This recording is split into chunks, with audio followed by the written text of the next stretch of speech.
Welcome back to Rise Reaction. Dig. So look, today we're gonna be reacting to like a Fetty Wap old video. I seen a little thumbnail about how he could be serving up to 40 years. You know, he was trying to be the trap king. You know what I'm saying? Little did he know that spot is already filled with Gucci Mane. You feel me? So look, without further ado, let's get straight into the video. You dig? Fetty Wap is going to serve a bare minimum of 1,825 days in prison. Damn! And he's facing up to 40 years for the crimes of conspiring to distribute over 500 grams of cocaine. But in 2015, he was on top of the world and had the music game in a chokehold. You heard at least one of his songs every day. I'm like, hey, what's up? Hello, seen your pretty ass soon as you came through the door. I just came to chill, got a sack for us to roll. Boy, that was the jam when it first dropped. You know what I'm saying? He had the Remy boys,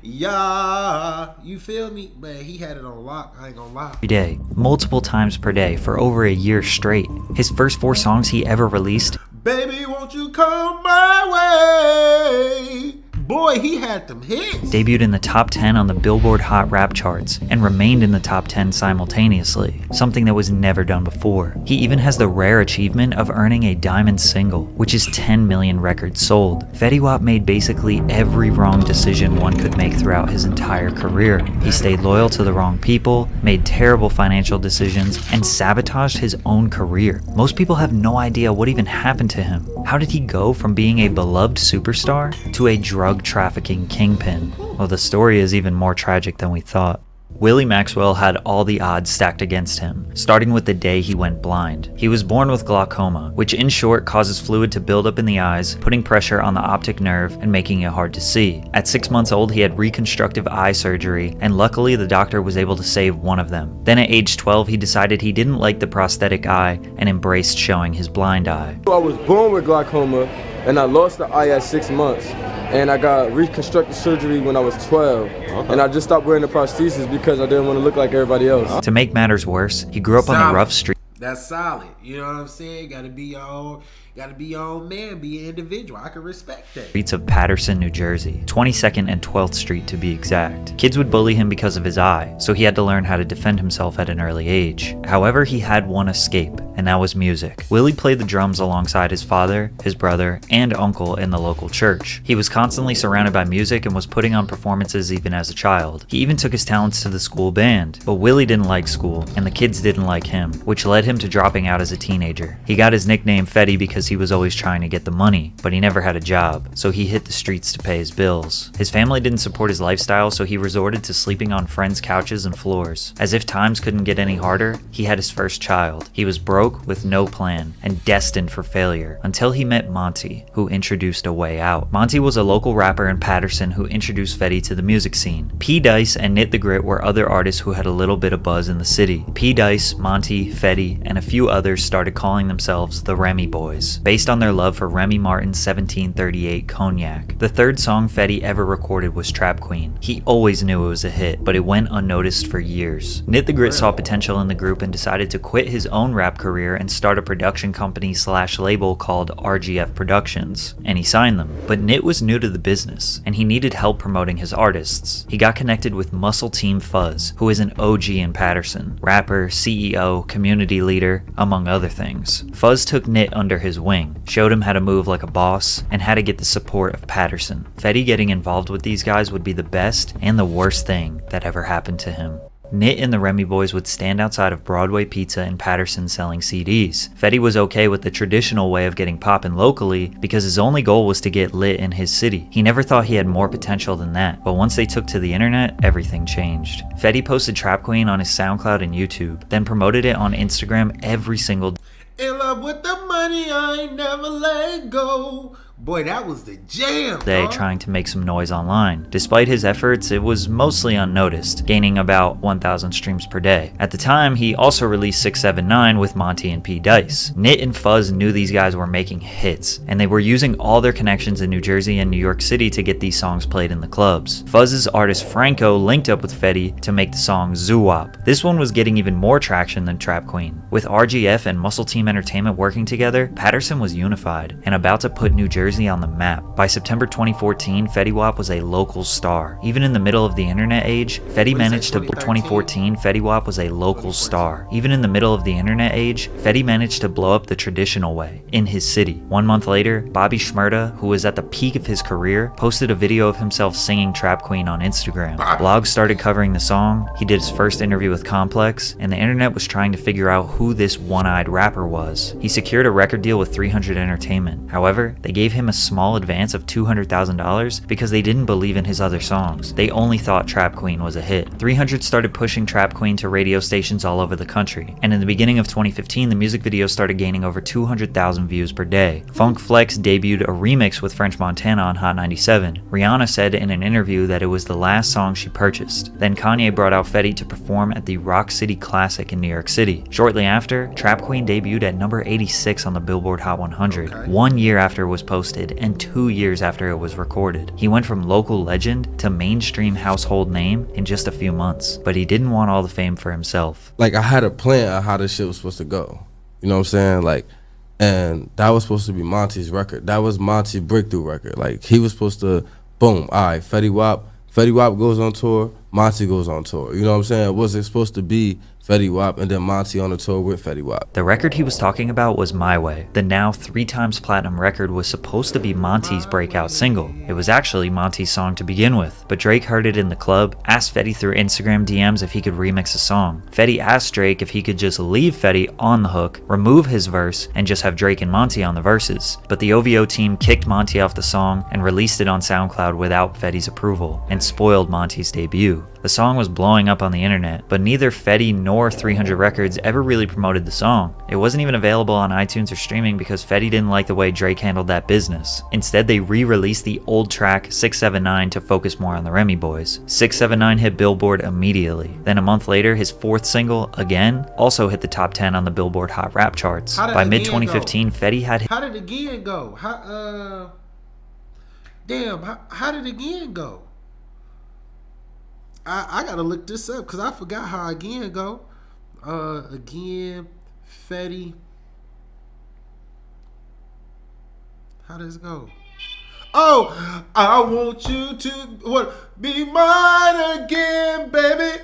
Hey, you know my lifestyle is driving you crazy. Yeah.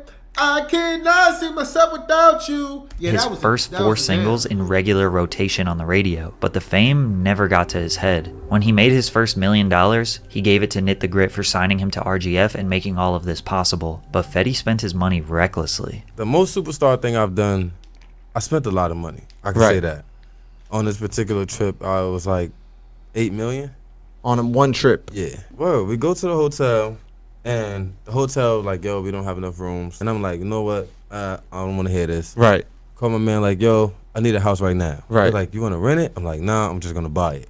Oh, like, man. I got to feel good. I'm like, yeah, I'm just going to buy it. I was doing like $150,000 a month bills. But I was, see, that's the dumbest shit I was doing. Like, matter of fact, yeah, if I had to, it was jewelry and like apartments. I had a lot of fucking apartments. I was traveling with 14, 15 niggas, 16 niggas, maybe sometimes 30 niggas. My worst shopping experiences was Barney's when the Balmain shit came out. Yeah. We're talking about $1,300, $1,400, $1,500 pair of jeans, bro. I'm buying 30 pair of jeans. Now, mind you, I'm only wearing 1 pair, but we spending I'm spending $45,000 in this motherfucker on jeans, bro. I ain't even get my shirt yet. Fetty would travel with 15 to 30 people, paying for all of their expenses, buying them all chains, spending $45,000 on jeans just so everyone could have a pair, bringing them all on stage during his shows. He wanted to show everyone the lifestyle, not because he felt pressure, but because he genuinely loved his people. Hey, you know, that's really sincere. You know, that's really sincere because you will hear a lot of people say that, that you know, the fame got to their head and he didn't cut us off and X, Y, and Z, but it seemed like he really just held on to his homies that he was with. His first $1 million, he gave it to Knit the Grit, you know? So, you know, let's just keep going. His debut album was finalized. He took the Drake feature off of My Way to help Monty, which seems honorable, but this genuinely hurt his career. And Knit the Grit didn't step in to try to force Fetty to do it. Drake and Fetty never talked again. One thing about me at that time, bro, nobody could tell me shit. Like at that time of my life, like 2015, 2016, you couldn't tell me nothing. The selfishness part was me. That wasn't for nobody else. That was me. I knew a certain shit I could have did to make my shit better, but I ain't want to. Like, bro, a lot of shit that I went through, like I said, I'm happy all that shit happened. But yeah, for the most part, a lot of that shit was my fault, bro. Like, unfortunately, in the music industry, you have to make sacrifices. Fetty didn't care. His management let him be the boss and make the decisions. He felt more like a regular dude than an industry dude. He hated the idea of connecting with celebrities and networking. He thought it was all fake. He wanted to be with his real friends in New Jersey. He gave everyone from Jersey a feature for free. He hated interviews. He was quiet and humble. He focused on everyone but himself, which is respectable, but not marketable and not good for business. Unfortunately, no matter how much love he showed to the people around him, despite all the money he shared, it got bad for Fetty, and they turned on him. Yeah, everybody got that shit. Everybody is. Wait, what he mean they turned on him? He kept it trill with him. What happened? If you from the hood and you make it out, it's the hood curse. It's like, so it go like this, right? So first is, that shit ain't gonna be and then it's gonna be like, oh, he got some shit going, and then it's like everybody supporting you. Oh yeah, we gonna make it. He about to make it. And then when you make it, it's like, all right, well, he ain't come back and do this, and he ain't and that's the hood curse.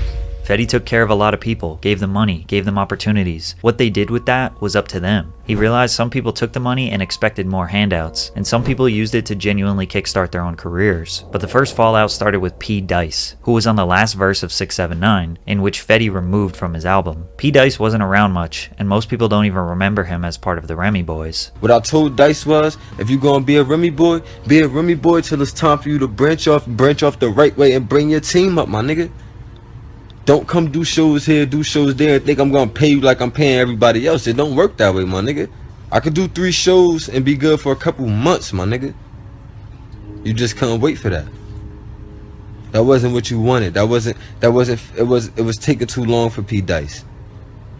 Monty's well taken care of. But Dice says that the beef originated with Tax G, a New Jersey rapper who claims that Fetty Wap stole his sound and look. Then Dice got into an altercation with Tax G, and in response they pressed Fetty Wap and said, either we go after Dice or all of y'all. And Fetty dropped Dice to avoid the beef with Tax G. We don't know if Dice is telling the truth, but a video did go on the internet of him getting jumped. They ripped me with it at first, then I hit the ground, pop back up. That's when the tussle started. One of them was like, yo, what you want to do? I mean, the other one was like, nah, it ain't that serious. And that's when the phone came out. That's when the recorder started, so. Now people knew this was serious. Pete Dice started plotting his get back. In the meantime, Fetty had another big song with Lil Dicky called Save That Money, a song with David Guetta, a big song with Kid Ink, one with K-Camp, and another huge one with Fifth Harmony called In My Head. He cruised through 2016 with a bunch of big features. His last big solo song was called Wake Up, which some people consider a hit, but he wasn't even coming close to matching the takeover he had the year prior. Then he found out his own label could have been preventing his growth. Nit the Grit has to sign off on everything that Fetty does. Fetty was loyal to Nit since he brought him up from nothing. Apparently Future, Justin Bieber, and Beyonce all wanted to take Fetty on a world tour during his peak, but Nit tried to negotiate having the Remy Boys and RGF artists on the bill, and obviously they weren't interested. They just wanted Fetty. Allegedly, Nit denied all of these tours and had Fetty go on his own solo tour with the other RGF artists so that Nit could grow his roster instead of catapulting Fetty into even more fame. Nit says that Fetty was the one who didn't want to do it, and that he wanted to stay loyal to. Boy, that's hate. Boy, that's hate. Future, I forgot the Justin Bieber and somebody else. Boy, that is hate to the 8th degree. You can't hold your man's back like that, bro. And he's obviously loyal because he brought you up. That ain't right, bro.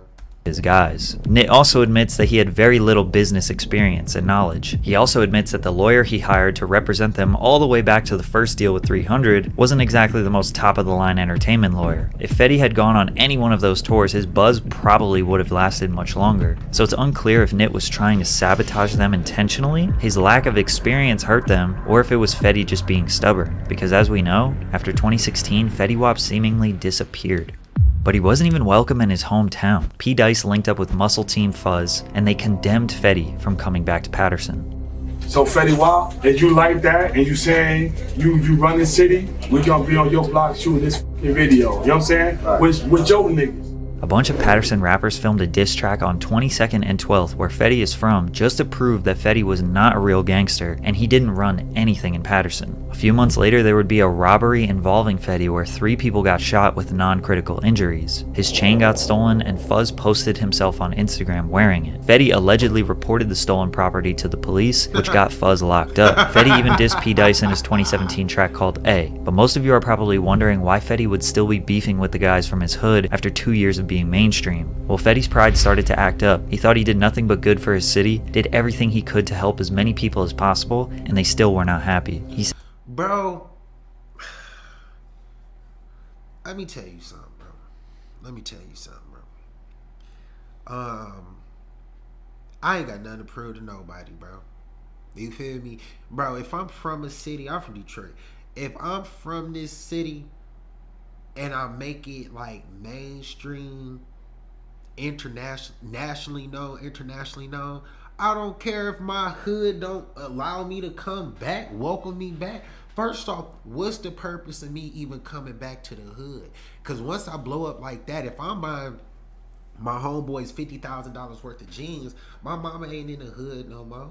I ain't gotta come back to the hood no more. Matter of fact, anybody I knew from the hood, I'm gonna try to put you in a position to move out the hood because I'm just not trying to kick it in the hood no more. I know what the hood is like. I grew up in the hood, so why do I even need to come back to the hood? Come on, man. You can't let your pride prevent you from growth. I was just watching DDG. DDG, he from Pontiac, about like 45 minutes away from Detroit? My boy in LA, he ain't tripping about, oh man, you ain't good in the yak. You ain't good in the yak. I don't care. I'm from where I'm from. You feel me? People need to get that out their head, bro. That's gonna be the downfall of these folks, man. He said in 2017 he started to wake up and realize how messed up his life was. Like 2017, that shit was like a different year for me. You feel me? Like all jokes aside, like I was a little fucked up that year, man. Like I was, you see, I started number chasing. So in my mind, I'm like, oh, I'm done. It's over. Fetty Wap is over with. Like.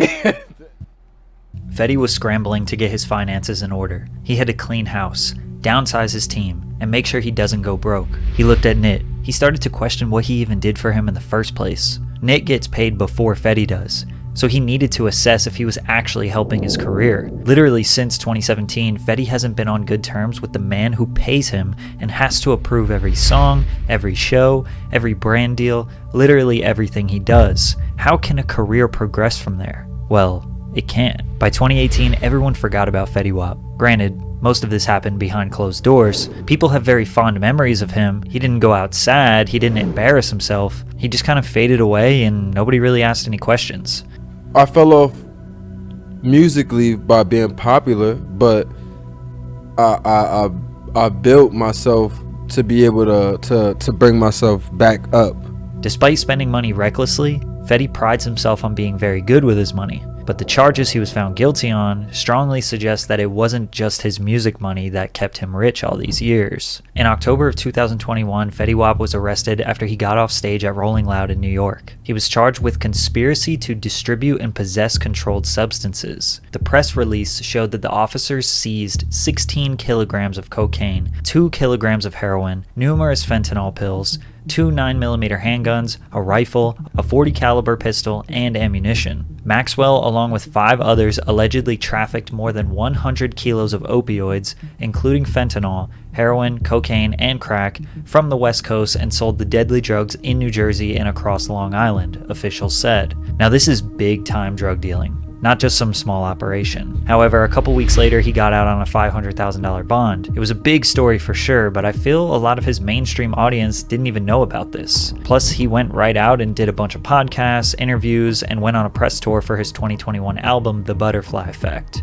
This album slipped totally under the radar because It had no hits on it. Fast forward in summer of 2022, his bond was revoked after allegedly threatening to end someone while pointing a strap at them on a FaceTime call, so he was arrested again. In August, he pled guilty to 1 count of intent to distribute controlled substances, including cocaine, heroin, and fentanyl. He still is yet to be sentenced, but he's facing a minimum of 5 years. But the biggest question everyone wants answered: why? Is this a setup?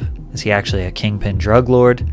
Why didn't he just make music? Well, I obviously don't know anything about the streets, but I did find a clip explaining the mentality a little bit. I'm sure Fetty could still get 20,000 a show, but that ain't enough for the lifestyle he created. Can't keep up. So you like, I'm gonna take my last, I'm gonna put it here. I got my little cousin them, my little homie them. Shit, I don't gotta touch this shit. I'm gonna make a play, buy some bags, put these niggas on. We got straps, we good. And that fast, you're in organized crime. People assume that Fetty was getting money in the streets, and that's why he didn't need to keep making music. Maybe that's true. Maybe all the beefs with the guys in Patterson was not actually about music, popularity, and jealousy. Maybe something a little bit deeper and darker. Maybe Fetty Wap is just not who we expected him to be. Or maybe he's being set up.